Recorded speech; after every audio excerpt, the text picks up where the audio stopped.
या अभंगामधून शांती ब्रह्म एकनाथ महाराज भगवान परमात्म्याच्या प्राप्तीचा साधा आणि सोपा उपाय तुमच्या आमच्या समोर प्रगट करतात। सज्जनो, अभंगाचा सरळ सरळ अर्थ तुमच्या समोर मांडतो, लक्ष दिलं तर कळेल, ऐका।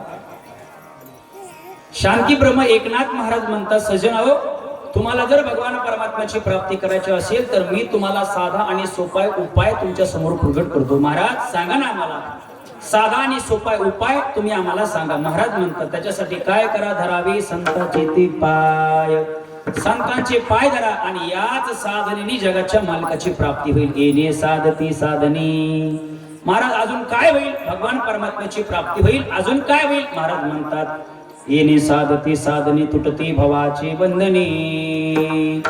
तुम्ही या दुःखातून त्या ठिकाणी उत्तीर्ण व्हाल। अर्थात विचार सागराच्या माध्यमातून जर सांगायचं म्हणलं तर आत्यंतिक दुःखाची निवृत्ती आणि परमानंदाची प्राप्ती तुम्हाला जीवनामध्ये प्राप्त होईल। तुमच्या जीवनातील दुःख नाहीसे होतील। महाराज हे संतांचे पाय धरल्याच्या नंतर एवढं फलश्रुती आहे। बाकीच्या साधनाने जगाच्या मालकाची प्राप्ती होणार का नाही? एकनाथ महाराज म्हणतात, बाकीच्या साधनाने जगाच्या मालकाची प्राप्ती होईल का नाही हे सांगू शकत नाही, पण वेद आणि शास्त्र हे सांगते काय? संताविन प्राप्ती नाही।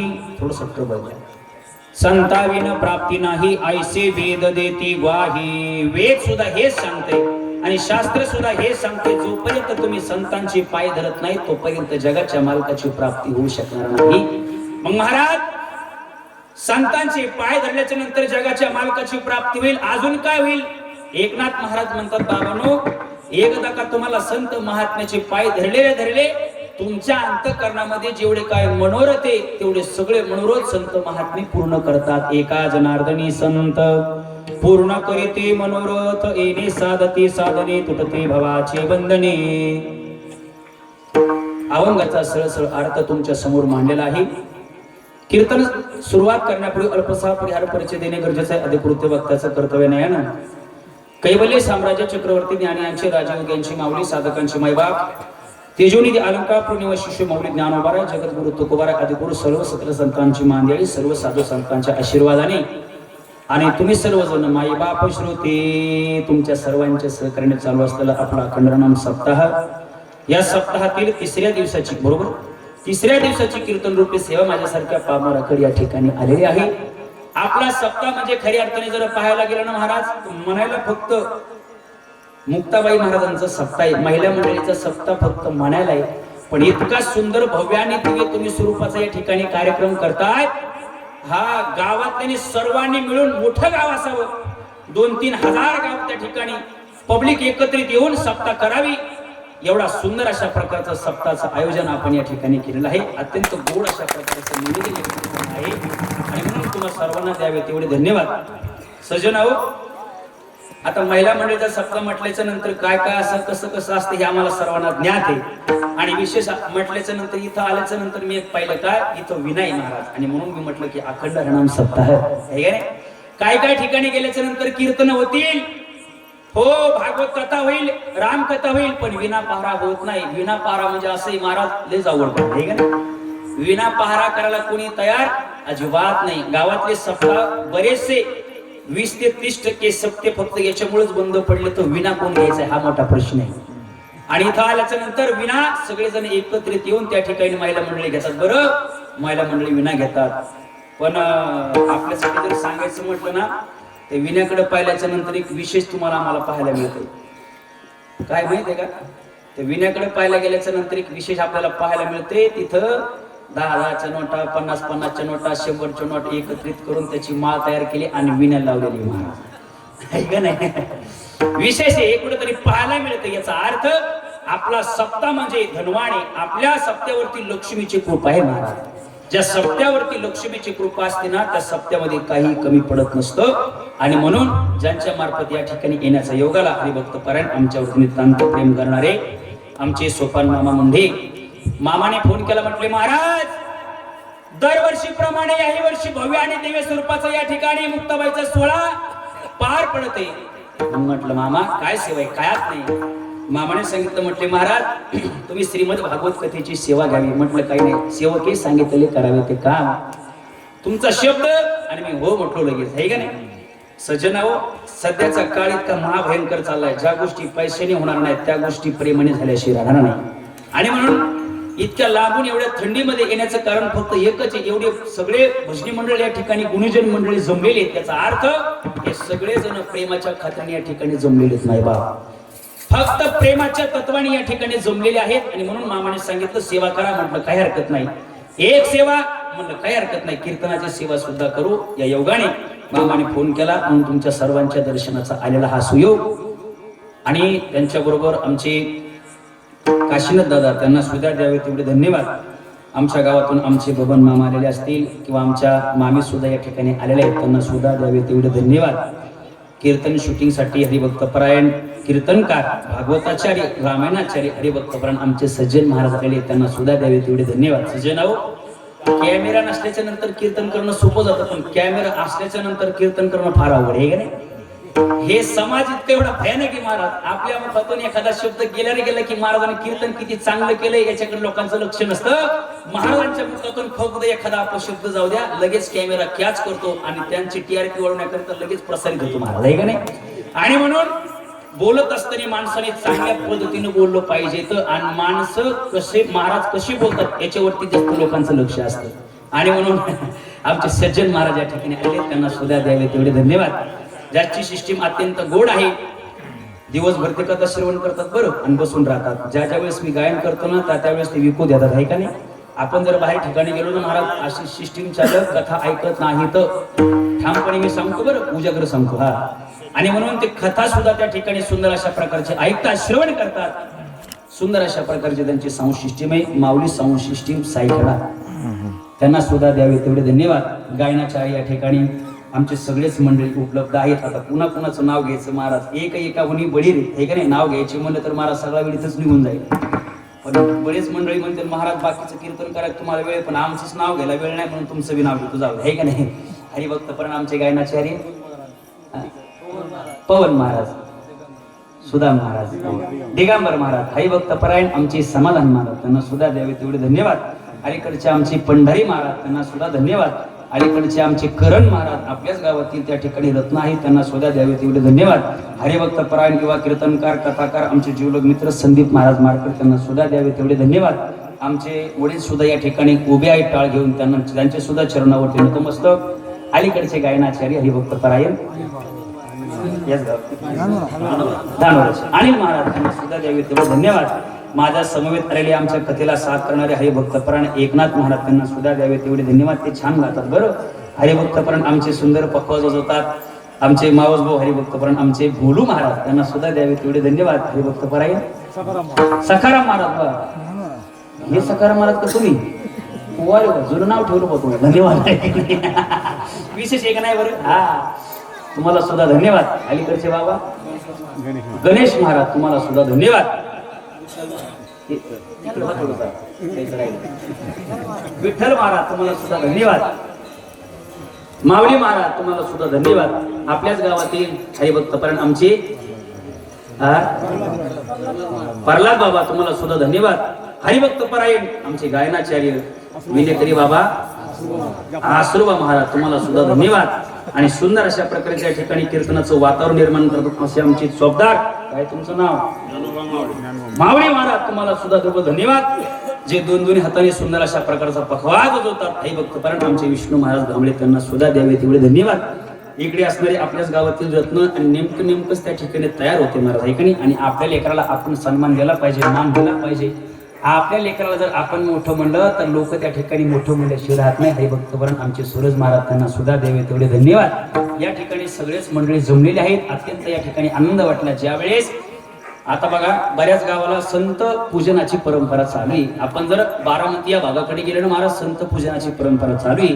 आणि ती परंपरा आपण त्या ठिकाणी जोपासत आहात म्हणून तुम्हाला सुद्धा द्यावे तेवढे धन्यवाद. पहिल्यांदा संत पूजन आमच्या मामाने केलं, आणि नंतर ज्यांची पंगत आहे आमचे सखारामजी तुकारामजी मुंडे, जे सोपान मामाचे भाऊ, त्यांनी सुद्धा अत्यंत सुंदर अशा प्रकारे त्या ठिकाणी पंगत सुद्धा केली आणि संत पूजन सुद्धा केलं. काय फटाकड्या लावल्या, बापा बापा बापा बापा बापा, माझ्या लग्न सुद्धा एवढ्या नव्हतं, हे का नाही. इतक्या फटाकड्या आल्या महाराज, हे का नाही. इतकं सुंदर परमार्थ, एकापेक्षा एक त्या ठिकाणी भारी केला पाहिजे परमार्थ, हे का नाही. आणि म्हणून तुमच्या सर्वांच्या चरणावरती नतमस्तक आणि कीर्तनाला सुरुवात. विठ्ठल विठ्ठल आणि बऱ्याच गावामध्ये गेल्याच्या नंतर पंगती करायला लोक तयार नाही, पण इथं मात्र असे महाराज रोज नवीन नवीन बेथीवर तुम्ही खायला नाही. आम्ही कथा झाल्याच्या नंतर आम्ही लगेच जेवायला बसतो. जेवण झाल्याच्या नंतर महाराज रोज एकदा बालुशाही, एकदा जिलेबी, एकदा बुंदी हे का नाही. आणि आचार्य बी एवढे सुंदर आहेत महाराज, वजरचे आमचे जीवलग मित्र आहेत. सुंदर अशा प्रकारे त्या ठिकाणी किती सुंदर आचार्य आहेत का नाही. त्यांना सुद्धा द्यावे तेवढे धन्यवाद. आमचे हरिभक्त पण आमचे गजूदादा हनुत खेडवरून आमचे या ठिकाणी कीर्तन श्रवण करण्याकरता आले, त्यांना सुद्धा द्यावे तेवढे धन्यवाद. अभंग शांती ब्रह्म एकनाथ महाराजांचा आहे. सजनाव जास्त वेळ कीर्तन करणार नाही, अगदी 10 वाजेपर्यंत कीर्तन करणार. 10 वाजेला बरोबर जय विठ्ठल मी करणार आहे. जास्त वेळ कीर्तन करणार नाही. मी मोठा नाही, पण मोठ्यांचा असल्यामुळे ज्ञानोबारांचा सेवक असल्यामुळे तुमचं बरं, तुमची हसवणूक होईल, तुमची करमणूक होईल असं कीर्तन करणार नाही. ऐका ऐका ऐका, पूर्ण वाक्य ऐका. तुमची हसवणूक होईल, तुमची करमणूक होईल असं कीर्तन करणार नाही, पण या 1 तासामध्ये तुमचं आणि माझं काहीतरी बल होऊन जाईल असं कीर्तन करण्याचा नक्कीच प्रयत्न करीन. विढारा विढारा विढारा.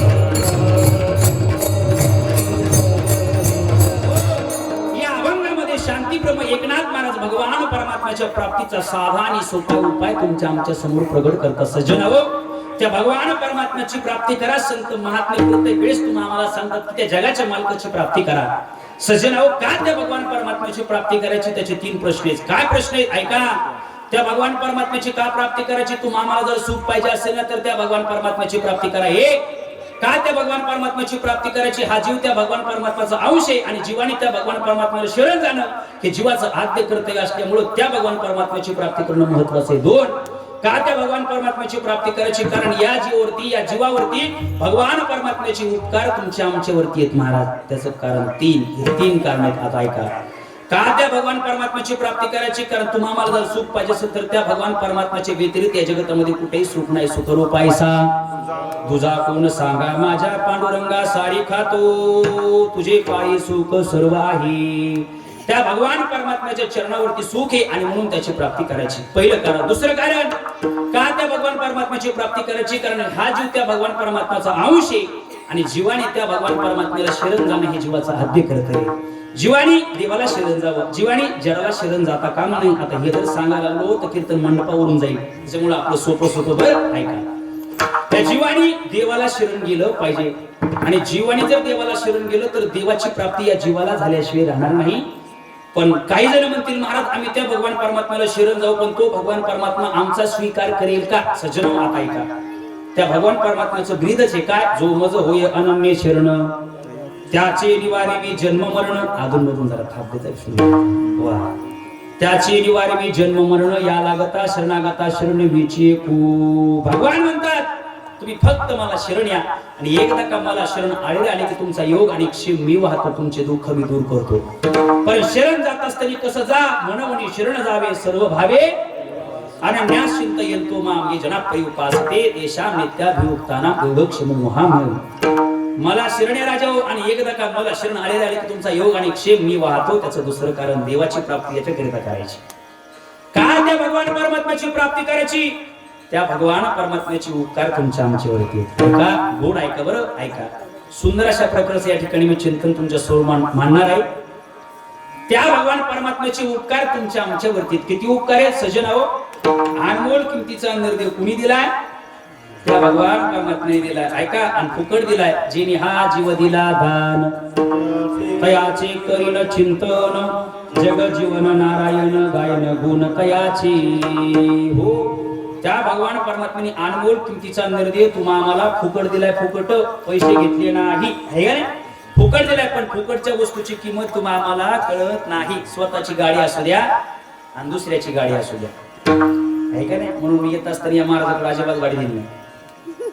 स्वतःची गाडी असते की माणूस जरा धरणार चालली, तर दुसऱ्याची असल्यावर डायरेक्ट पाचवा घेतात. का फुकटच्या वस्तूची तुम्हा आम्हाला किंमत कळत नाही. अरे अनमोल किमतीचा निर्देव जगाच्या मालकाने तुम्हा आम्हाला फुकट दिलाय महाराज. अरे पण नुसता निर्देव दिलाय का, दिले इंद्रिय हात पाय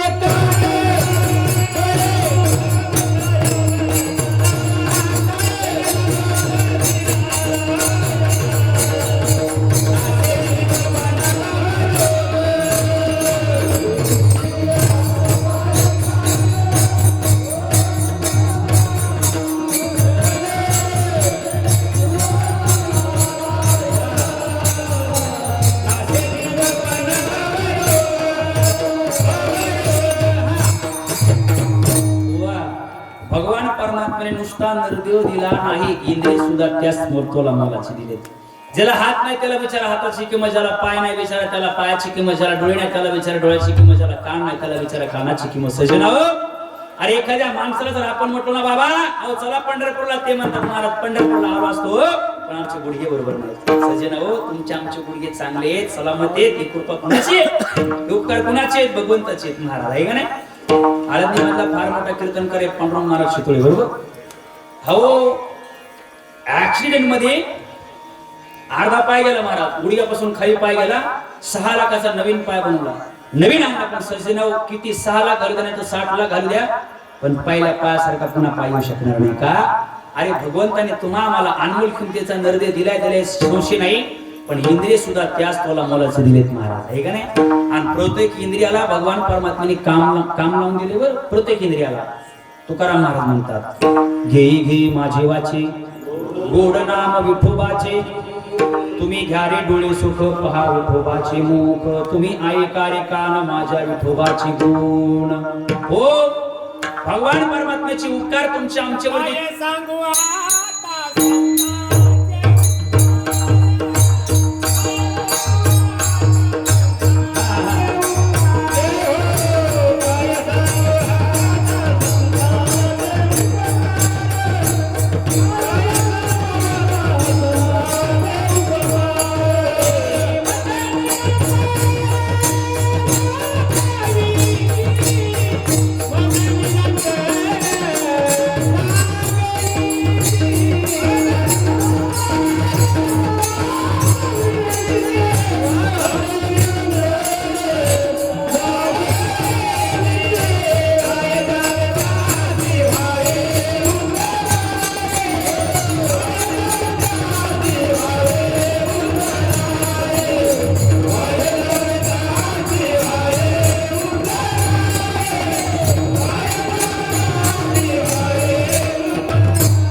संत देवते संत निमित्त त्या प्रतिमा, काय सांगू आता संताची उपकार. हो, अनमोल किमतीचा नरदेव त्या भगवान परमात्म्याने दिले, पण कशा करता देवे दिला देह भजना घुमटा, पोया झाला फाटा वादिकेचा.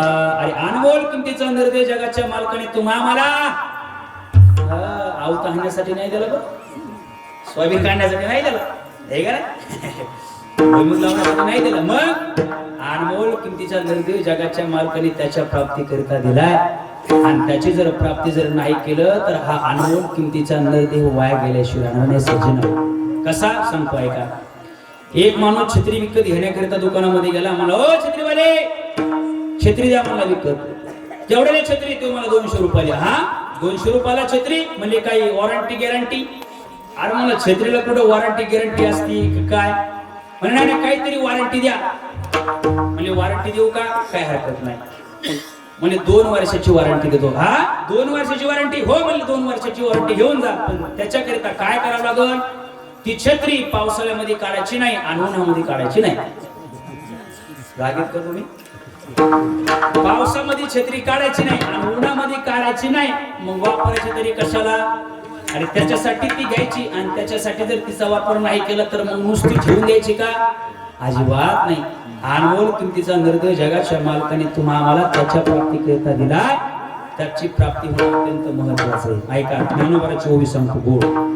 माऊली म्हणतात, उन्हाळ्याचे दिवस होते, कडकड कडकड त्या ठिकाणी ऊन पडलेलं होतं, आणि अशा अवस्थेमध्ये एक शेतकरी सकाळी उठला, आंघोळ वगैरे केली, जेवण वगैरे केलं, भाकरी बांधल्या, गोठ्यामध्ये गेला, बैल सोडले, गाडी झोपली, गाडीमध्ये आऊट टाकलं. आऊट करतो हा आऊट आहे आता सध्या आपल्याकडे हा एक वातावरण.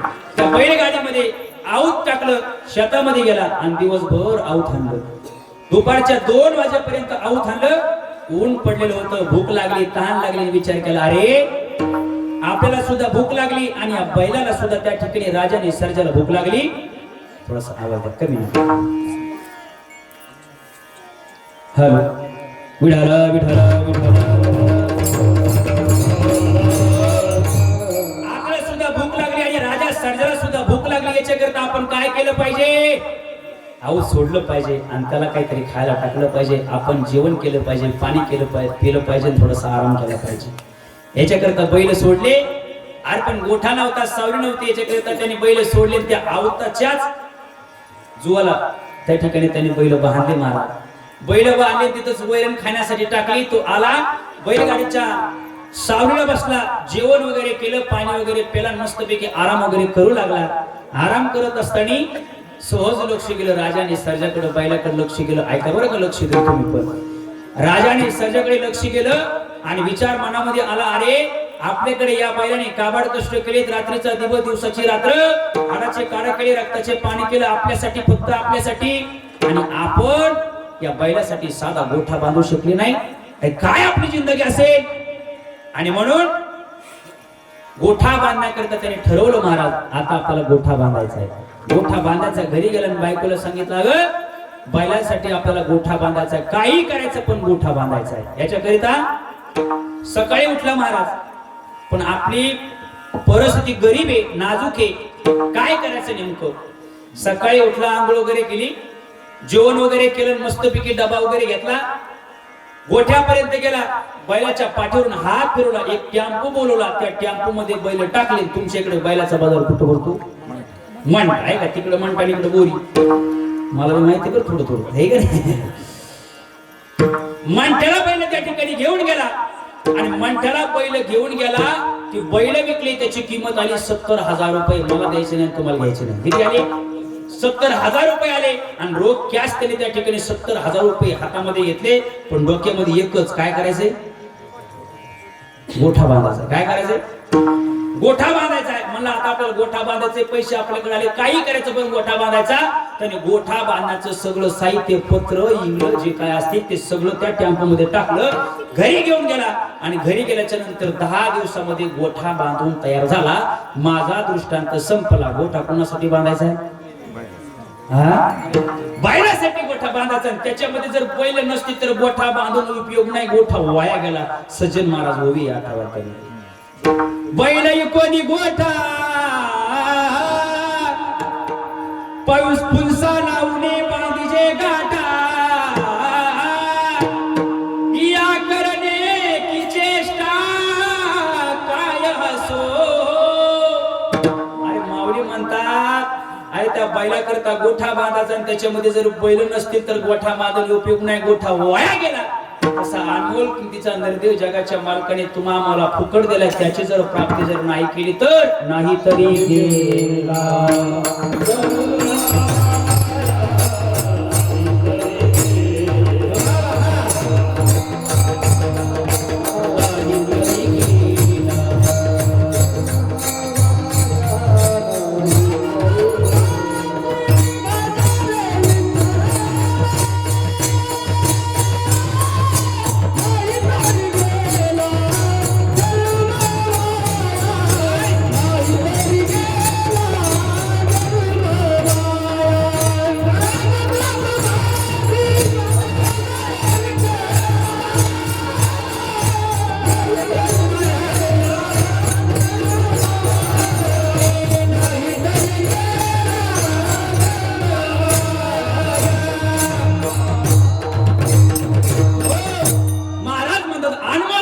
नरदेव त्याची जर प्राप्ती नाही केली तर हा नरदेव वाया गेला, नाही तरी गेला जन्म वाया।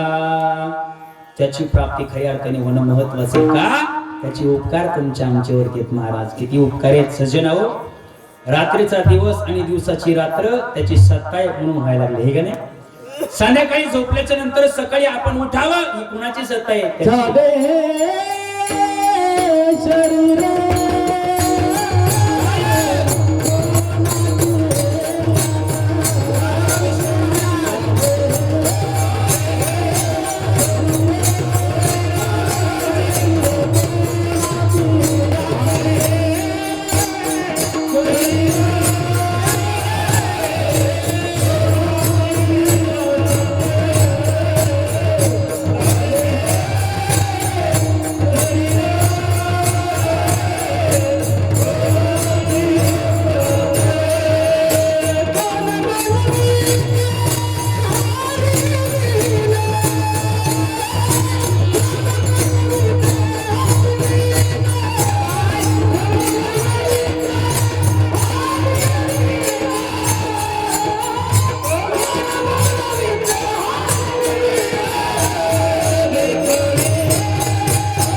त्यांच्यासाठी.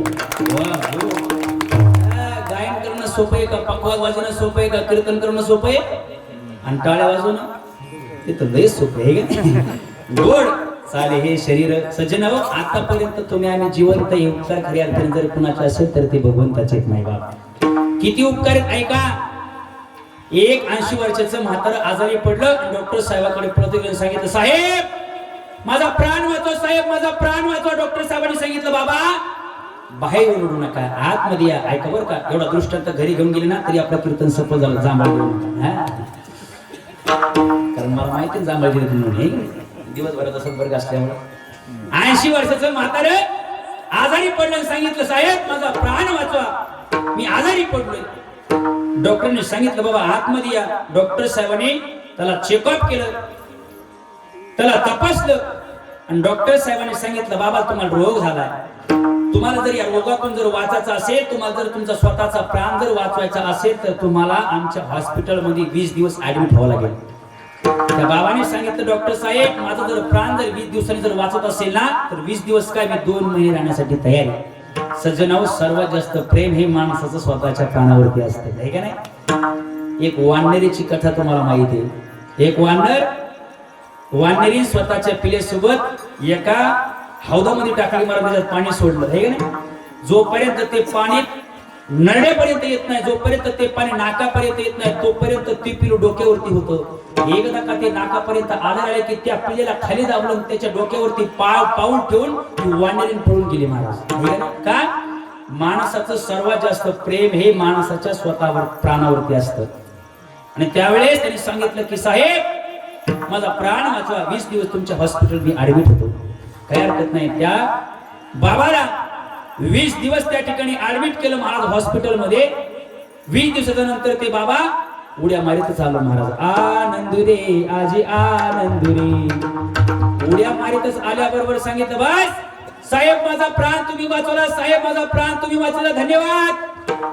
ते बाबा पळतच गेले आणि डॉक्टर साहेबाला विचारले, साहेब तुम्ही माझा प्राण वाचवला, सांगा तुमचं बिल किती झालं, हे का नाही? डॉक्टर साहेबांनी लगेच पेन काढला, एका कागदावरती बिल लिहिलं. बिल झालं होतं 50 लाख रुपये. किती बाबा ऐका बरं, बिल झालं होतं 50 लाख रुपये. ते बिल घेतलं, बाबाच्या हातावरती ठेवलं. बाबाने त्या बिलाकडे पाहिल्याबरोबर त्या ठिकाणी बाबा जोर जोरात रडू लागले. डॉक्टर साहेबाला राहिले, अरे कदाचित ज्याच्याकडे एवढे पैसे नसतील म्हणून खऱ्या अर्थाने हे बाबा रडत असतील. अंतःकरणामध्ये दया निर्माण झाली. ते बिल घेतलं, त्याच्यावरचे 20 लाख रुपये कमी केले. राहिले किती? 20 लाख रुपये राहिले. पुन्हा ते बिल घेतलं, बाबाच्या हातावरती ठेवलं. त्या बाबाने पुन्हा बिलाकडे पाहिलं आणि अजून बाबा जोर जोरात रडू लागले. डॉक्टर साहेबाला पुन्हा दया आली आणि त्या डॉक्टर साहेबांनी पुन्हा त्याच्यातले 10 लाख रुपये कमी केले. राहिले किती दादा? 20 लाख रुपये राहिले. बिल घेतलं, बाबाच्या हातावरती ठेवलं. बाबाने त्या बिलाकडे पाहिलं, अजून बाबा जोर जोरात रडू लागले. डॉक्टर साहेबांनी सांगितलं, बाबा बिल झालं होतं 50 लाख रुपये, त्याच्यामध्ये 30 लाख रुपये कमी केले, आता 20 लाख रुपये राहिले. तुम्ही माझ्यासमोर रडले काय, नाही तर गडगडा लोळले काय? काही जरी केलं तर याच्यामधला 1 रुपया सुद्धा कमी होत नाही. त्या बाबाने सांगितलं, अरे मी पैशासाठी रडतच नाही. अरे माझ्या का कपड्यावरती जातो का? इथं बसल्या बसल्या तुझ्या सगळं, तुझ्या दवाखान्यात सगळं लायसन्स सगळं विकत घेण्याची ताकद माझ्याकडे. एवढा श्रीमंत मी आहे आणि पैशासाठी रडेल? अजिबात नाही. बाबा अहो तुम्ही पैशासाठी रडत नाही, मग नेमकं कशासाठी रडताय? त्या बाबाने गोड उत्तर दिलं, सज्जना गोड उत्तर घरी घेऊन जा. ऐका, त्या बाबाने सांगितलं, मी आजारी पडलो, मला रोग झाला आणि माझा प्राण वाचवण्याकरता तुमच्यापर्यंत आलो. तुम्ही हॉस्पिटलमध्ये मला 20 दिवस ऍडमिट केलं. 20 दिवस तुम्ही मला हॉस्पिटलमध्ये ऍडमिट केलं, त्याचं बिल 50 लाख रुपये केलं. माझ्या भगवान परमात्म्याने मला 80 वर्ष सांभाळले, अजून 1 रुपया सुद्धा बिल मागितलं नाही. अरे सज्जनाओ, खऱ्या अर्थाने ही उपकार भगवान परमात्म्याची तुमच्या आमच्यावरती राजा हो. आणि जागा झालं पाहिजे, त्या भगवान परमात्म्याची भक्ती केली पाहिजे. आणि आमचं जर नाही ऐकलं तर हे जरी नाही ऐकलं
हे खरं कीर्तन आहे का नाही? नाचो कीर्तनाचे रंगी ज्ञान दीप लावू जगी. असं वाटायला लागले आता कुठलं तरी कीर्तन सुरू झालंय. आता 11-12 वाजेपर्यंत तुम्हाला काय सोडित नसतो महाराज आहे का नाही? आता आपण कुठं जायचं नाही किती आणि एवढी काय आज थंडी नाही एवढी वातावरण. भगवान परमात्म्याचे उपकार तुमच्या आमच्यावरती महाराज ऐका. थोडस आवाज देऊ बाबा, आवाज कमी करताय व तुम्ही आवाज द्या थोडासा.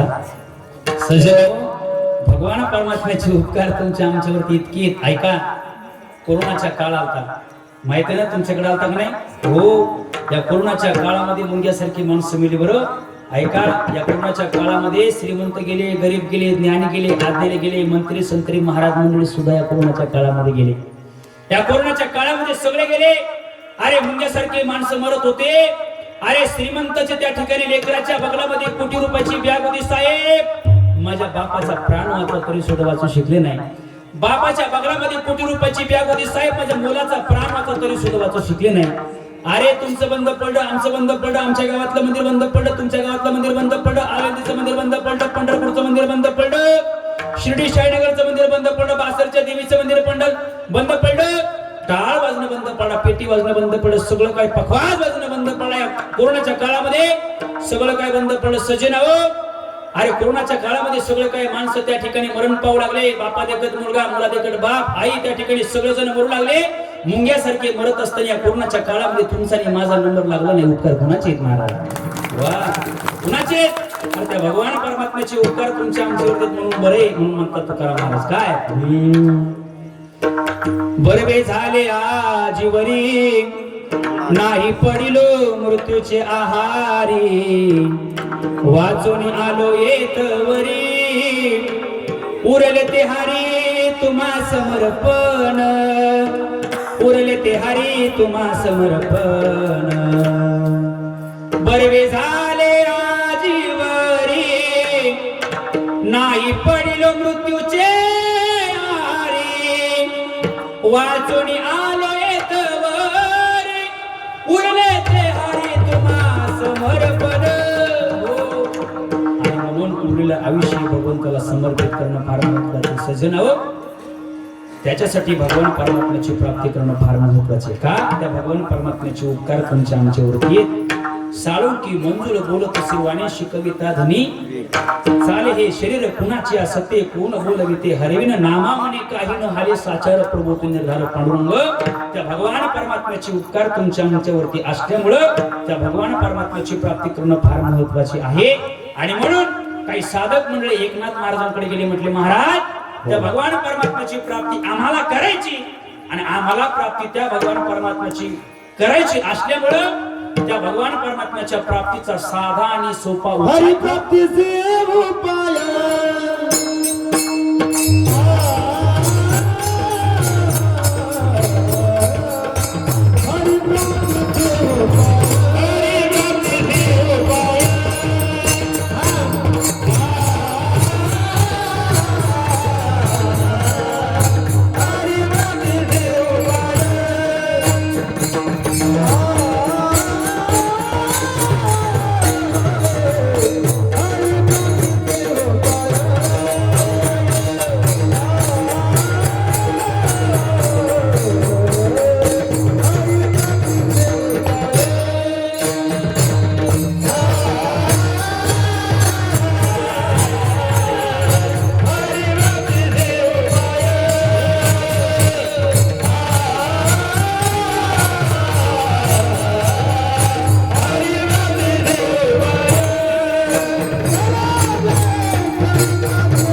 एकनाथ महाराज म्हणतात जर त्यांची प्राप्ती करायची असेल तर थोडासा आवाज द्यावा लागेल त्याची जर प्राप्ती करायची असेल तर तुम्हाला काय करावं लागेल संतांची त्या ठिकाणी आधी पाय धरावे लागते एकदा का संतांचे पाय धरले की नंतर मग तुम्हाला जगाच्या मालकाची प्राप्ती होईल पण सज्जनव संतांची प्राप्ती तुम्हाला करण्याकरिता संतांची पाय तुम्हाला धरण्याकरिता ते संत महात्मे असे काही बाजारामध्ये बसले नाही या तुम्ही आमचे पाय धरा आणि भगवान परमात्म्याची प्राप्ती करून घ्या बहु अवघड काही संत भेटी संत महात्म्याची भेट सामान्य नाही सज्जनव आताचा महाराज त्या ठिकाणी जर चांगला एखादा घ्यायचं म्हटलं तर त्याची लवकर तारीख मिळत नाही तर ओरिजिनल संत सोप्या पद्धतीने मिळणार नाही का नाही संत महात्म्याची भेट अत्यंत दुर्लभ आहे चंद्रामृत सुखेशी उभील आस्था जाता रवी धरवेल वायू हेळा सागर तरवेल परिता साधूची भेटी न होई गा संत महात्मे ऐका किती दुर्लभ आहे चंद्रामधलं अमृत प्राशन करणं अत्यंत दुर्लभ आहे चंद्रामधलं अमृत प्राशन करणं अत्यंत दुर्लभ आहे रवी असता जाता धरवेल सूर्य मावळता वेळेस थांबवणं अत्यंत दुर्लभ आहे बाहेर सागर समुद्र या काठांपलीकडच्या काठापर्यंत पोहोच जाणं अत्यंत दुर्लभ आहे ऐका सज्जनो या सगळ्या दुर्लभ असणाऱ्या गोष्टी होतील चंद्रामधलं अमृत प्राशन करता येईल सुखे सेववील रवी असता जाता धरवेल सूर्य अस्तवेला जात असताना थांबवणं दुर्लभ जरी असलं तरी त्या ठिकाणी तो थांबवता येईल ऐका सज्जनो तो पण प्रकार केलाय हो सूर्याला तर थांबवलं येत नाही पण सूर्याला सुद्धा पकडण्याची ताकद या हनुमंतरायाकडे होते म्हणून म्हणतात ना अंजनीच्या सुता तुला रामाचं वरदान अंजनीच्या सुता तुला रामाचं वरदान एक मुखानं बोला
अत्यंत दुर्लभ आहे, पण ते सुद्धा हनुमंतराने करून दाखवले. धन्य तुझी राम भक्ती, धन्य तुझी काया, बालपणी गेलासी तू सूर्याला धराया.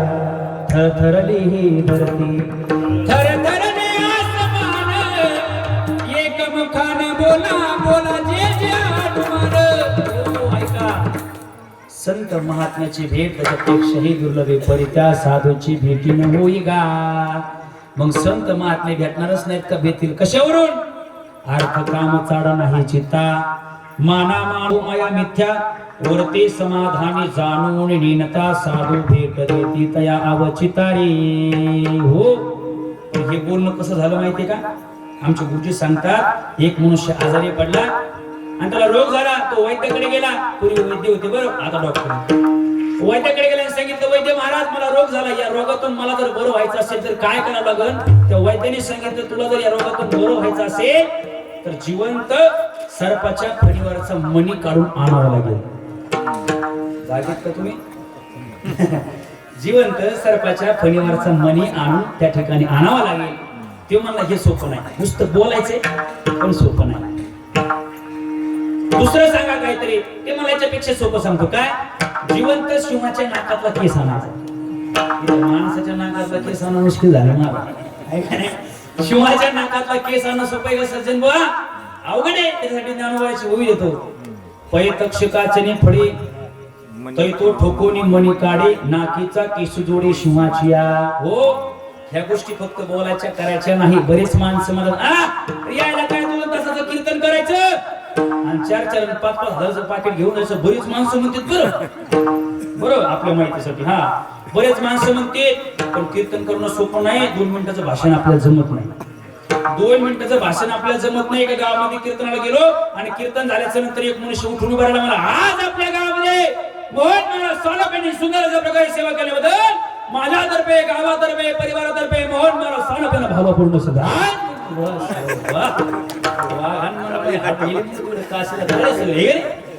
2 मिनिटाचं भाषण तुम्हाला आम्हाला जमत नाही, मला जमत नाही. खऱ्या अर्थाने 2 तासाचं कीर्तन करणं फार अवघड आहे. बोलणं सोपं करणं फार अवघड आहे.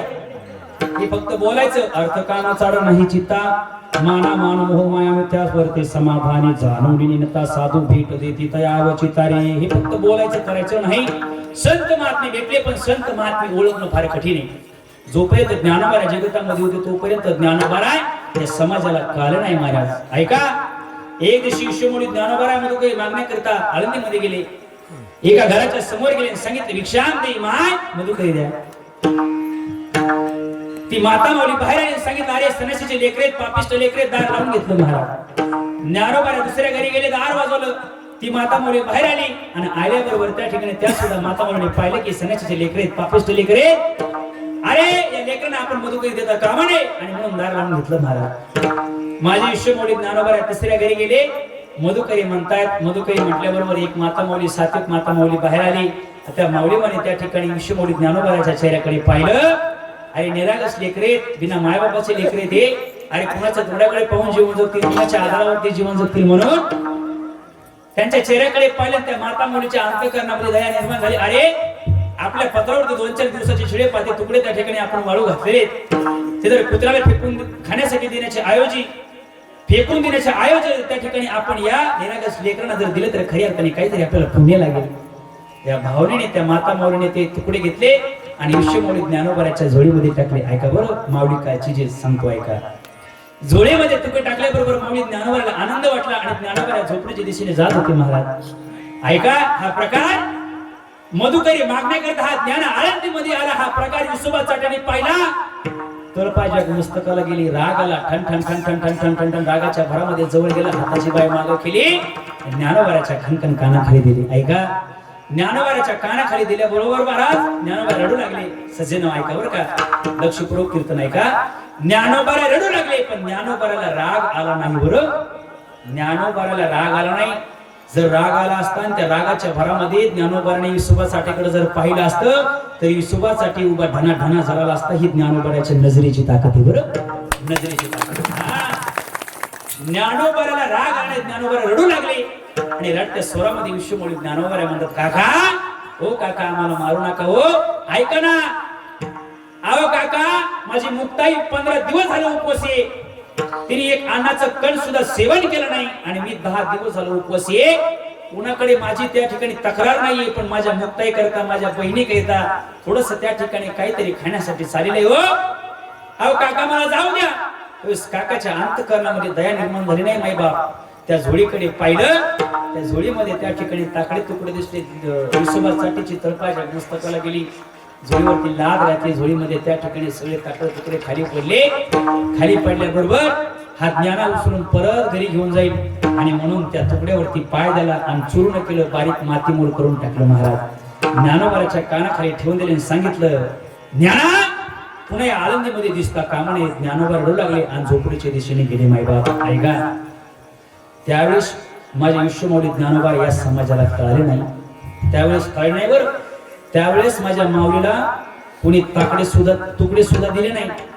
आणि आता जर माझ्या विश्वमौलीला जर त्या ठिकाणी नैवेद्य देण्याचा असेल ना, तर 56 प्रकारचा भोग तयार करतात आणि विश्वमौली ज्ञानोबाच्या मुखाला लावतात. माऊली अहो एकदा तरी माझ्या हाताने खातील का? त्यावेळेस माझ्या विश्वमौली ज्ञानोबाला जर झोपायचं म्हटलं ना, अरे कोणी फाटकं पोत सुद्धा दिले नाही. आणि आता जर माझ्या विश्वमौली ज्ञानोबाला झोपायचं म्हटलं ना, अरे चांदीचा पलंग आहे, चांदीची गादी आहे आणि चांदीची उशी आहे आणि चांदीची रूम आहे. महाराज ऐका, आळंदीला जर तुम्ही आले ना पासान, अरे इतकं काय त्या ठिकाणी आता सगळे, त्यावेळेस काहीच मिळालं नाही. याचा अर्थ ज्ञानोबा समाजाला कळलं नाही. अरे त्यावेळेस माझ्या ज्ञानोबाचा जे जयकार करायला कोणी तयार नव्हतं, कोणी जवळ जायला सुद्धा तयार नव्हतं. 6वी सुद्धा त्या ठिकाणी लोक थांबत नव्हते. इंद्राणीला जर स्नान केलं माझ्या विश्वमौली ज्ञानोबाने, तर लोक इंद्राणी बाटले म्हणून त्या ठिकाणी इंद्राणीमध्ये स्नान करण्यासाठी जात नव्हते. आणि आता आपण आळंदीला गेल्याच्या नंतर प्रथम आधी इंद्राणीचं स्नान करतो आणि स्वतःला पवित्र समजतो. त्यावेळेस ज्ञानोबा समाजाला कळले नाही. महाराज माझ्या विश्वमौली ज्ञानोबाने वारी करत असताना पायामध्ये चप्पल नाही, पायी वनवन वारी केली, काठी मोडत होते. आणि वारी करत असताना मायबाप पायामध्ये काठी मोडत असताना एखाद्याने कोणी चप्पल सुद्धा घेऊन दिले नाही. आणि आता जर माझ्या विश्वमौली ज्ञानोबा वारीला जात असताना लाखो कोटी माणसं एकत्रित येतात आणि ज्ञानोबाच्या नावाचा जय घोष करतात. ज्ञानोबाच्या नावाचा जय घोष करत असताना ज्ञानोबांच्या सोबत चालतात. ऐका, चांदीचा रथ आहे. ऐका बरं का, त्यावेळेस चप्पल सुद्धा दिले नाही. आणि आता चांदीचा रथ आहे. चांदीच्या रथामध्ये चांदीची पालखी, चांदीच्या पालखीमध्ये चांदीच्या पादुका आहेत आणि त्या चांदीच्या रथाला बैलजोडी कुणाची लावायची याच्यासाठी कोटी कोटी रुपयाचा लिलाव आहे का नाही. त्यावेळेस विश्वमौली ज्ञानोबा या समाजाला कळाले नाही. मायबाप जर कळले असते ना, तर या समाजाने विश्वमौली ज्ञानोबाला त्रास दिला नसता. याचा अर्थ संत महात्मे लवकर कळणार नाही. मला लवकर अजिबात कळणार नाही. आता ऐका, संत महात्मे कळणं फार कठीण आहे. बरं ठीक आहे, संत महात्मे कळले आणि त्यांच्या पायाला चिटकलेली माती किंवा त्यांच्या पायाचा स्पर्श किंवा त्यांचं जर खऱ्या अर्थाने आपलं जर दर्शन झालं, तर महाराज म्हणतात हरी प्राप्तीशी उपाय धरावे संताचे ते पाय. एकदा का संतांचं दर्शन झालं की देवाची प्राप्ती झाल्याशिवाय राहणार नाही. महाराज असं तुम्ही कोड्यामध्ये भरू नका. काहीतरी प्रमाण द्या, काहीतरी पुरावा द्या. महाराजांनी जर पुरावा द्याला तर मग बरोबर. महाराजांनी जर पुरावा नाही दिला तर मग नंतर महाराज पुरावा आहे का नाही.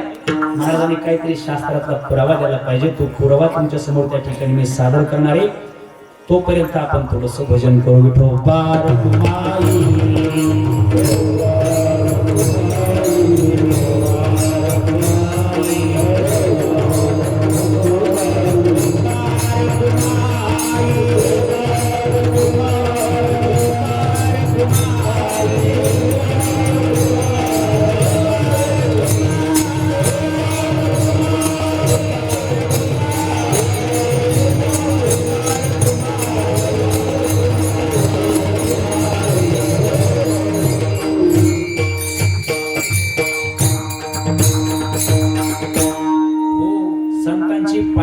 नंतर खरंच देवाची प्राप्ती होती का नाही हे पाहायचं. ऐका, थोडासा आवाज द्या बरं.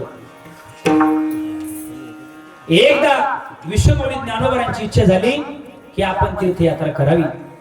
पण तीर्थयात्रा करत असताना नेमकी कुणासोबत तीर्थयात्रा करावी. सज्जनो, आपण जर आषाढी वारी करत असतो ना, आषाढी वारी करत असताना आपण कुणासोबत वारी करणं अत्यंत महत्वाचं आहे. कुणाला सोबत घेऊन गेलं नाही पाहिजे, एखाद्या वारकऱ्याला घेऊन गेलं पाहिजे, महाराजाला घेऊन गेलं पाहिजे आणि त्या महाराजांसोबत आपण वारी केली पाहिजे. ज्ञानोबांची इच्छा झाली की आपण वारी केली पाहिजे, पण सोबत आपल्या कोण असावं याच्याकरिता ज्ञानोबा म्हणतात नामदेवाला आपण सोबत घेऊन गेलं पाहिजे.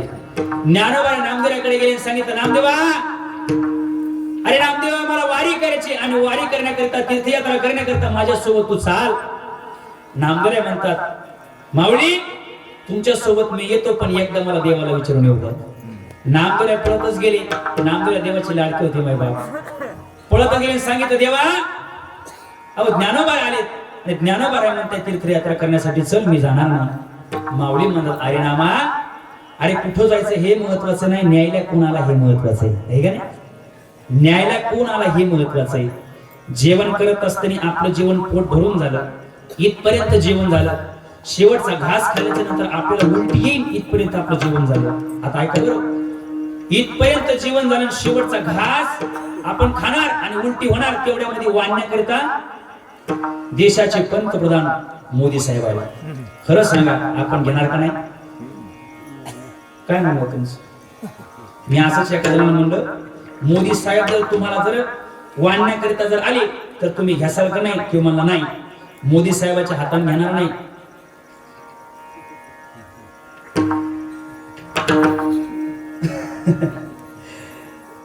झोपले काय तुम्ही? नाही घेणार, मोदी साहेबाच्या हाताने घेणार नाही म्हणजे तो दुसऱ्या पक्षाचा आहे का? जर आपण जेवण करत असताना शेवटच्या घासाला जर मोदी साहेब जर वाढण्याकरिता आले त्यावेळेस आपण नाही म्हणायचं नाही का काय वाढतोय हे महत्वाचं नाही, वाढतोय कोण हे महत्वाचं आहे. तसं भगवंतांनी सांगितलं अरे नामदेवा कुठं जायचं हे महत्वाचं नाही, अरे न्यायला कोण आला हे फार महत्वाचं आहे. न्यायला महाविष्णूचा अवतार सखा माझा ज्ञानेश्वरी विष्णुमूर्ती ज्ञानोबा तुला नेण्याकरता आले नाही म्हणू नको. नामदेव तीर्थयात्रा करण्याकरता ज्ञानोबा सोबत गेले. धर्मजल करत करत त्या ठिकाणी तीर्थयात्रा करत असताना एका वनामध्ये फार मोठा त्या ठिकाणी एक दुर्डेखोर राहत होता, त्याचं नाव हरिपाल. ऐका बरं का, गोड सिद्धांत ऐका. हरिपाल राहत होता, पण तो काय करायचा माहितीये का, दरोडा टाकत असताना चोरी करत असताना प्रत्येक माणसाला विचारायचा तुमच्या गळ्यामध्ये माळ आहे का, तुम्ही पंढरपूरची वारी केली का, तुम्ही वारकरी आहात का, हो उमरत मध्ये बसून तुम्ही कथा श्रवण केली का, कीर्तन ऐकले का, प्रत्येक वेळेस तो विचारायचा. आणि तो जर म्हटला हो मी कीर्तन ऐकले, कथा ऐकली, माझ्या गळ्यामध्ये माळ आहे, गंध आहे, टिळा आहे, त्यावेळेस तो त्याला सोडून द्यायचा. गळ्यामध्ये जर माळ नसेल तर मग त्याला लय छानायचा माळ, त्याचा तो नियमच असायचा. आणि मग असं करता करता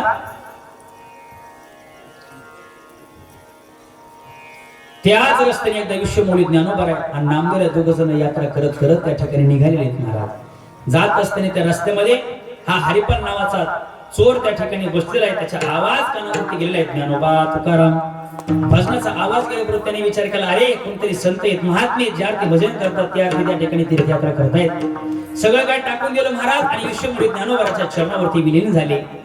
बस मला माझी शेवटची इच्छा आहे. मला कायच नाही, मला आजची एकादश आहे आणि उद्याची द्वादश आहे. उद्याची द्वादश माझ्या घरी सोडायची. कुणाच्या घरी? त्या चोराच्या घरी. व चोर म्हणजे कोण? हरिपाल. मला माझ्या घरी द्वादश सोडायची. विश्वमूर्ती ज्ञानोबा त्याच्या चेहऱ्याकडे पाहिलं, प्रारब्धाकडे पाहिलं, त्याचं प्रारब्ध बदलून टाकलं. म्हटलं काय हरकत नाही, तुझ्या घरी येतो. घरी गेले महाराज त्याच्या आणि सांगितलं आता आपल्या घरी ज्ञानोबा आलेत, आपल्या घरी नामदेव आलेत, पण आपल्या घरी आल्याच्या नंतर द्वादशीला फक्त ते दोघच जण जेवणार नाही तर त्यांच्या सोबत जेवण्याकरता अख्ख्या गावाला त्या ठिकाणी आमंत्रण द्यायचे. गावामध्ये जिकडे तिकडे सांगितलं की उद्या 10 वाजता बरोबर त्या ठिकाणी माझ्या घरी जेवण्याकरता येणे, उपवास करण्याकरता येणे.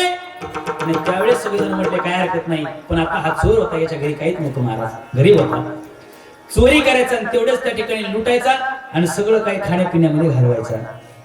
आणि मग त्या दिवशी त्या रात्री चोरी करण्याकरिता रस्त्यामध्ये बसलेला आहे मायबाप. आता कोण येईल आहे का नाही, त्याला मी लुटील, त्याच्याकडून धन द्रव्य घेईल आणि विश्वमूर्ती ज्ञानोबाला जीव खाऊ घालेन आणि ते मला त्या ठिकाणी आशीर्वाद देतील. या भावनेने चोरी करण्याकरिता वनामध्ये बसलेला आहे, त्या रस्त्यामध्ये बसलेला आहे. 12 वाजले रात्रीचे, पण कोणी यायला तयार नाही. 1 वाजता कोणी यायला तयार नाही. 2 वाजले कोणी यायला तयार नाही. झाडावरती जाऊन बसला, पाहतोय कोण येणार आहे का, कोण येणार आहे का. 3 वाजले सकाळचे, पण कोणी यायला तयार नाही मला. 4 वाजले सकाळचे, पण कोणी यायला तयार नाही. शेवटी विचार केला अरे ज्ञानोबाला आपण आमंत्रित केले, अख्ख्या गावाला आमंत्रित केले जेवण करण्याकरिता, पण आपल्याजवळ पैसा नाही, अडका नाही, चोरी करण्यासाठी शेवटी पर्याय आपल्याकडे नाहीये. म्हणून आता काय केलं पाहिजे? ज्ञानोबा निरागस होऊन निघून जातील, नामदेव निरागस होऊन निघून जातील. याच्याकरिता आता आपण स्वतः त्या ठिकाणी आत्महत्या केली पाहिजे. याच्याकरिता तलवार काढली, मानेला लावणार. जगाच्या मालकाला दयाली महाराज, जगाच्या मालकाने स्वतःचं रूप धारण त्या ठिकाणी सोडून दिलं. हो, पितांबर काढला, धोतर नेसलं, सुंदर अशा प्रकारे त्या ठिकाणी साखळ्या वगैरे घातल्या आणि सावकार झाला भगवान परमात्मा. कोण झाला? सावकार झाला, सावकार. रुक्मिणी माता म्हणते, देवा तुम्ही कुठे चालले? म्हणजे माझ्या भक्ताच्या भेटीकरता चाललो. मला पण यायचंय. हा, तुला पण यायचंय? हो म्हणजे चल, पण तुला रूप बदलावं लागेल. म्हणजे कुठलं रूप घ्यावं लागेल? म्हणजे जेठाणीचं रूप घ्यावं लागेल. सावकारीन व्हावं लागेल, सावकारीन. महाराज असलं की महाराज, हे का ना, मास्तर असलं की मास्तरीन बाई, डॉक्टर असलं की डॉक्टरीन बाई. आणि बायको जर नर्स असेल तर मग कोणी नर्सोबा म्हणते का? आमच्या रुक्मिणी माता त्या ठिकाणी जेठाणी झाली, सावकारीन बाई झाली. भगवंतानी सुंदर अशा प्रकारचा त्या ठिकाणी रथ सजवलेला आहे महाराज. दमणी सजवली, गाडी सजवली आणि त्यामध्ये भगवान परमात्मा बसले, रुक्मिणी माता बसली. ह्या अंगावरती सुरवणे घातल्या, चमचम चमचम चमचम चमकायला लागलं. आणि सुंदर अशा वातावरणामध्ये बैलाची जोडी त्या ठिकाणी झोपलेली आहे. बैलाच्या गळ्यामध्ये त्या ठिकाणी घागरमाळा आहे. घागरमाळाचा आवाज क्षणांना त्या ठिकाणी बाहेर पडतोय. आणि त्या रस्त्याने जात आहेत महाराज. जात असताना या हरिपराने लांबूनच पाहिलं, म्हणले अरे गाडीचा आवाज येतोय, कोणतरी आले म्हणले या वाटेने. 5 मिनिटं आपण ऐकलं पाहिजे, 5 मिनिटं त्या ठिकाणी थांबलं पाहिजे. जर जमलं तर जमलं, नाही तर काही हरकत नाही. मग त्या रस्त्याने हे सावकार त्या ठिकाणी दोघ जण जात असताना त्यांनी पाहिलं, अरे कोणतरी सावकार दिसतोय लांबून, चमचम चमचम चमचम चमकायला लागलं. धनगरबे त्या ठिकाणी फार सुवर्णाने मिळणारे. आणि म्हणून गाडी जवळ जवळ येणं आणि गाडीच्या समोर तलवार घेऊन हरिपण नावाचा चोर त्या ठिकाणी समोर झाला आणि म्हटला, खबरदार, खाली उतरा. सावकार त्या ठिकाणी लडबड लडबड कापू लागला. तर खरं सांगा, तो सावकार होता का? जगाचा मालक होता महाराज. त्याच्या नावाने हे थरथर कापणारे दैत्य, त्याच्या नावाने राक्षस थरथर कापतात, पण स्वतः तो भगवान परमात्मा थरथर कापा लागला. त्याचा अर्थ खेळतो येण्याची खेळावा, नटतो येण्याची अवघावा. हे का नाही? थरथर थरथर कापण्याने सांगितलं, अरे तू कोण आहे? म्हणले मी हरिपाले, चोरे. काढा म्हणले तुमच्या अंगातलं सगळं काही सोनं नाणं, अंगठ्या वगैरे साखा वगैरे सगळे काय काढा. भगवान परमात्माने सगळं काही त्या सावकाराने सगळं काही सोनं नाणं काढलं, त्याच्या हातावरती ठेवलं. जेठाणीकडे आला, मला तुमच्या अंगामध्ये काय आहे? सोनं नाणं. हा, ते सगळं काढून ठेवा, सोनं नाणं माझ्या हातावरती ठेवा. सगळं हातावरती ठेवलं महाराज. आणि आमची जेठाणी म्हणते, अरे शेवटचं एक डोरलं, एक काळ डोरलं, तेवढं तरी ठेव ना. म्हणजे ठीक आहे, अजिबात नाही, काढून दे. सावकाराने सांगितलं, अरे तेवढं तरी ठेव रे, ते माझ्या नावचं आहे, तेवढं ठेवून दे. त्यांनी ऐकलं आणि तेवढं ठेवून दिलं. म्हटलं, बापरे, इतकं सोनं मिळाले. रोज मी चोरी करतो पण सगळं वाया जातं, पण आज मात्र चांगल्या कारणी लागणारे, चांगल्या कारणी लागणारे. असं म्हटल्याबरोबर त्या सावकाराने प्रश्न केला, म्हणजे चांगल्या कारणी लागणारे म्हणजे नेमकं तू या सोन्याचं करणार तरी काय?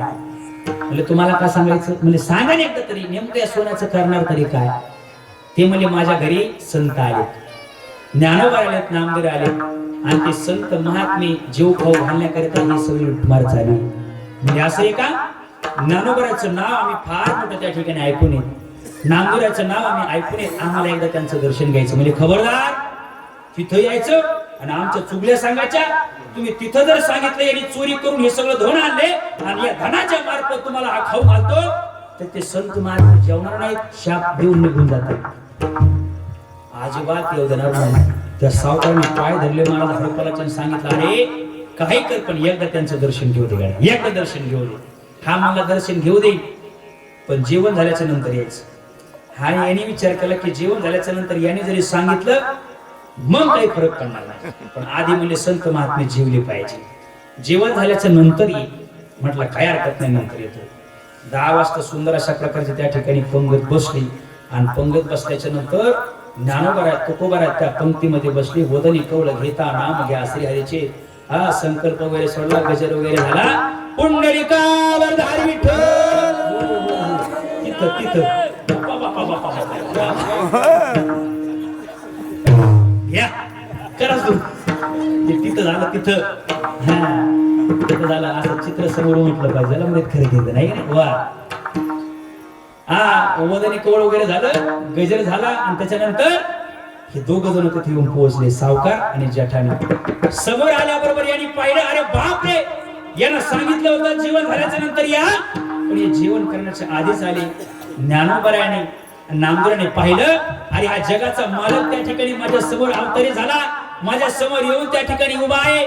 जेवण सगळं टाकून दिलं आणि तार दिवशी उठले आणि भगवान परमात्म्याचं दर्शन घेतलं. दर्शन घेतल्याबरोबर याचा अंग थरथर कापू लागला. हरिपालाचं म्हणलं बाप रे, अरे ज्याच्याकडून लुटमार केली, ज्याला मारलं त्याच्याकडून धन वगैरे लुबाडून घेतलं, म्हणजे त्याच्या पाया आणि हे ज्ञानोबा पडायला लागले, ते संत पडायला लागले. नेमकी हायतरी कोण हे पाहू लागला नुसता. आणि ज्ञानोबाने त्या हरिपालाकडे पाहिलं. ज्ञानोबाला म्हणाला, अरे हरिपाला, अरे हरिपाला, अरे नुसतं काय बघायला आलास माझ्याकडे?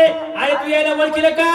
अरे कोण आहे? गतीर व्रता प्रभू साक्षी निवास शरणम सुरत प्रभवर प्रले स्थानम निदानम विजय वयम. म्या बोलविल्या वेद बोले, म्या चालविल्या सूर्य चाले, म्या हलविल्या प्राण हले, जो जगाते चालता आयसा तू समर्थ हो. तो भगवान परमात्मा जो म्हणतात ना, पांडुरंग परमात्मा विटेवरचा, म्हणले तो हाच आहे. आणि नंतर मग हरिपालाच्या डोक्यामध्ये आलो, म्हणलं बापरे, अरे त्याच्याकडून लुटमार केली, म्हणजे तोच देव आहे. पण या हरिपालाने एक विचार केला, काय हा जरी देव असेल, हा देव मला माहित नव्हता, तो देव सोडून गेला. आणि या हरिपालाने ज्ञानोबाऱ्याचं दर्शन घेतलं, नामदेवाचं दर्शन घेतलं. ज्ञानोबाऱ्या म्हणतात, अरे हरिपाला मूर्ख आहेस का? अरे साक्षात जगाचा मालक तुझ्या समोर उभा आहे आणि त्याचं दर्शन दिलं सोडून आमचं काय दर्शन घेतोस? हरिपालाने गोड उत्तर दिलं. हरिपाल म्हणतात, ज्ञानोबाराय, अहो नामदेव महाराज, जगाचा मालक पांडुरंग परमात्मा कसा आहे हे मला माहिती नाही. मला माहिती नाही तो पांडुरंग परमात्मा कसा आहे. तुम्हाला कधी भेट देण्याची सुद्धा शाश्वती नव्हती. पण आज मला खऱ्या अर्थाने त्या जगाच्या मालकाची प्राप्ती झाली. खऱ्या अर्थाने जर कुणामुळे जर भगवान परमात्म्याची प्राप्ती झाली असेल, फक्त केवळ तुमचे पाय धरल्यामुळेच, आणि तुमचे पाय धरल्यामुळे त्या जगाच्या मालकाची मला प्राप्ती झाली. म्हणून एकनाथ महाराज म्हणतात, हरी प्राप्ती सेवो पाय करावे संतांचे पाय, करावे संतांचे पाय, करावे संतांचे पाय, हरी प्राप्ती पाय, करावे संतांचे पाय, करावे संतांचे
याच साधनेने तुम्हाला भगवान परमात्म्याची प्राप्ती होईल. येणे साधती साधनी, तुटती भवाचे बंधने.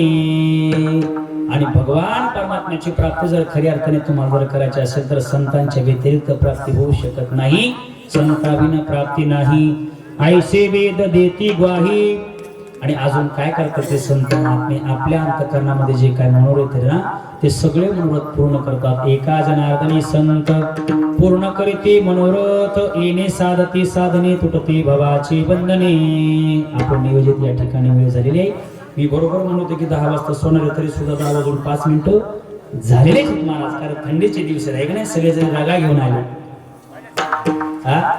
रागा घेऊन आला आणि थंडी अजिबात मला आज थंडी जरा मला कमी वाटायला लागली. आता वाटायला लागली, पण गाडीवरती ज्यावेळेस बसून निघून जाईल ना, मग कळेल मला थंडी. बाप रे, भयानक थंडी महाराज.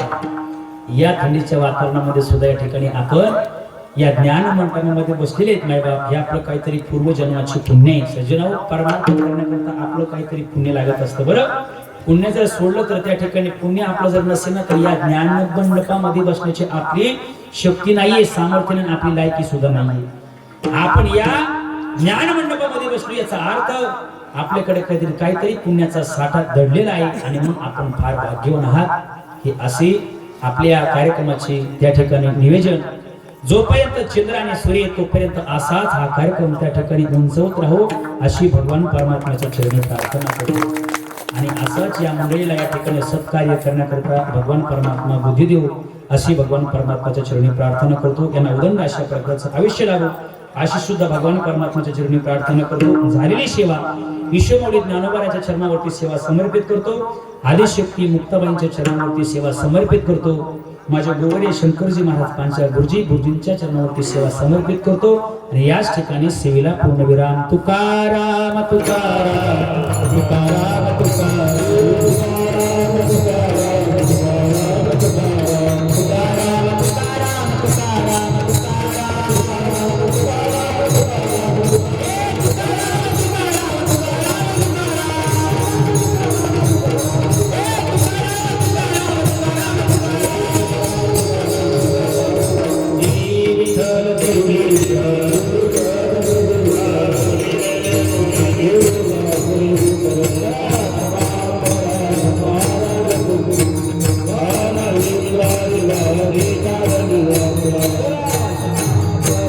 चालत आलेला हा अखंड हरिनाम सप्ताह गेले 27 वर्ष होऊन गेले आणि या ठिकाणी आजची कीर्तन रूपी सेवा हरिभक्तपरायण धर्मभूषण भागवताचार्य मोहनजी महाराज सानप जांभरुणकर यांच्या अमृतवाणीतून आज या ठिकाणी हरिप्राप्तीशी उपाय धरावे संताचे ते पाय या अभंगाचं विवेचन चांगलं केल्याबद्दल गावकऱ्यातर्फे ऋण निर्देश. आता या ठिकाणी बाहेरगावातली गुणवान मंडळी आहे. हरिजागर होईल सकाळी 4 ते 6 काकडा आयोजन, 6 ते 7 विष्णू सहस्रनाम, 7 ते 10 ज्ञानेश्वरी पारायण, 10 ते 12 गाथा भजन आणि 12 ते 4 भागवत कथा. उद्याची रूपरेषा उद्याचे होणारे कीर्तन हरिभक्तपरायण भीमरावजी महाराज भिलजकर यांचे सुश्राव्य असे कीर्तन होणार आहे. आजचे जे काही पंक्ती चंदाते होते